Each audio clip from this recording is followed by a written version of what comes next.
Okay, so this is a test to see if we can get this on our pads at Lancaster County. So I'm just going to go over a basic concept. It's adding fractions with like denominators. The whole idea here is that fractions are different than regular numbers because when you have a fraction, say you have something like a 3/4. Well, that's less than the whole thing. So you have three parts out of four.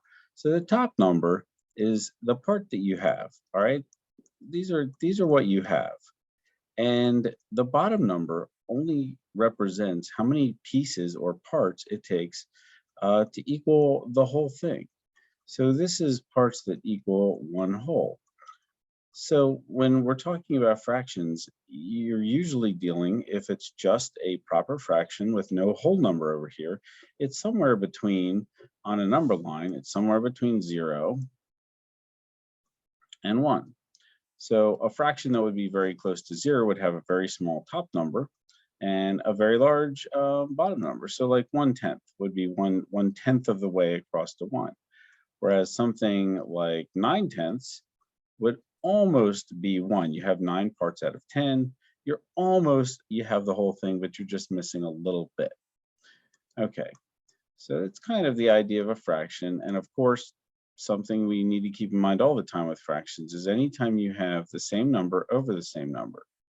So 7/7, 5/5, 2/2, these are all the same number. They're all equal to 1.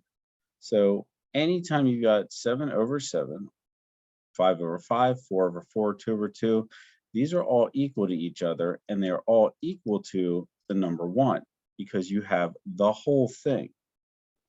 All right. So with that kind of being set as a baseline, let's actually add some fractions and look at the different parts that have to go together. So the very most basic addition problem you're going to have is you're going to have two fractions that have the same bottom number. So again, we'll use fourths. Fourths are also easy because we know what a quarter looks like, right? One quarter is 25 cents and 3/4 is 75 cents. So this would be 3/4 of a dollar plus, let's say, 2/4 of a dollar, which would be 50 cents. So we already kind of know what we'd have in our hand if we had 3/4 and 2/4. We'd have 5/4. We know how much 5/4 is worth. It's worth $1.25. So let's see if this makes sense. When you're adding fractions with the same denominators, you add the parts that you have. So up here you have 3 parts out of 4, and here you have 2 parts out of 4, which means you have 5 parts out of 4. You do not add the bottom numbers because, again, it's just how many it takes to equal 1. So you have 5 parts out of 4. We have a problem now because now with our fraction, if the top number is the same size or bigger than the bottom number, it's called improper. So this is improper. And that's an M. Doesn't look like an M, but it is, trust me. So that's an improper fraction. We need to change that so that it's going to look like the answers that we're going to get on the HISET test. And on the HISET test, it's always going to be written as a proper fraction. So if your top number is bigger, the way to look at this is I have 5 and I'm putting them into groups of 4. 4 equals 1 whole. So how many groups of 4 can I take out of 5 pieces of something? Well, if I take one whole group, that one whole group is 4 out of 4. So I'm taking 4 out of my 5 to make my one whole. And then I would have one piece left. So that would be 1 1/4, and that would be my final answer. That's what you're going to see on your multiple choice.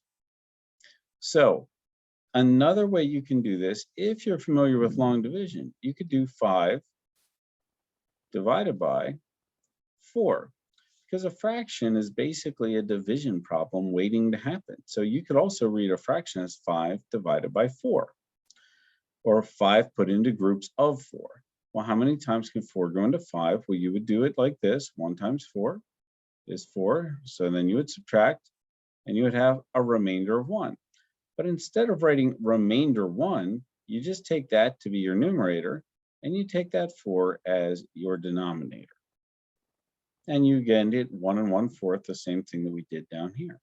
So we're going to do 2 or 3 of these, and then we're going to end the video and see if I can actually upload it. All right, so let's do one that has some whole numbers associated with it. So we'll do 2 3/5 plus maybe 4 and, well, let's do 4/5. We're just making these up. There's nothing special about these. So now we have a little bit of a different thing here, but we're still going to start the same way. The bottom numbers are the same, which means the bottom number is going to be a 5, because that's not going to change. We have 3 parts and 4 parts. That's 7 parts. We have 2 parts and 4 parts. That is 6 whole. So we have 6 whole and 7 parts, and it takes 5 parts to equal 1 whole. So the question coming in here is, well, how do we get this together? Well, if you think of it as 6 and 7/5, let's just deal with the 7/5.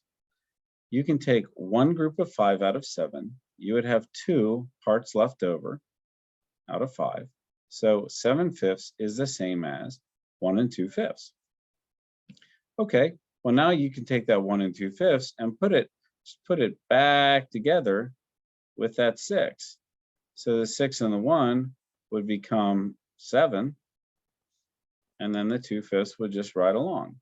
So 6 plus 7/5 is the same as 6 plus 1 2/5. So 6 plus 1 is 7, and the 2/5 stays 2/5. You can't reduce it anymore. There's your answer. Okay, so we made it a little bit more complicated, but not that much. We're going to try one more. And we're going to keep this similar. We'll up the number a little bit. We'll change the denominator to, how about 6th? So we'll do 7 5/6. Plus, we'll do, say, maybe 8 2/6. Okay, same steps. We're going to add the numerators. We're going to add the whole numbers. So bottom number, denominator, it's going to be 6. 5 plus 2 is 7.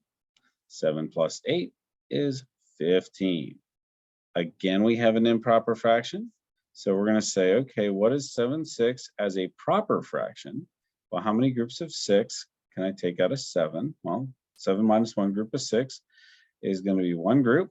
7 minus 6 is going to have 1 left over. Stays 6. So 7/6 is really 1 1/6. You're going to put that 1 onto the 15. So 15 plus 1 1/6 is going to become 16 1/6. All right, the 1 and the 15 went together to make the 16. And then the piece that was left over just stays right there. Your final answer, 16 1/6. Well, you're going to practice in the Kaplan book. And obviously, if you need help, we're going to be there to help you. So good luck with adding fractions with like denominators. And now I'm pausing the video.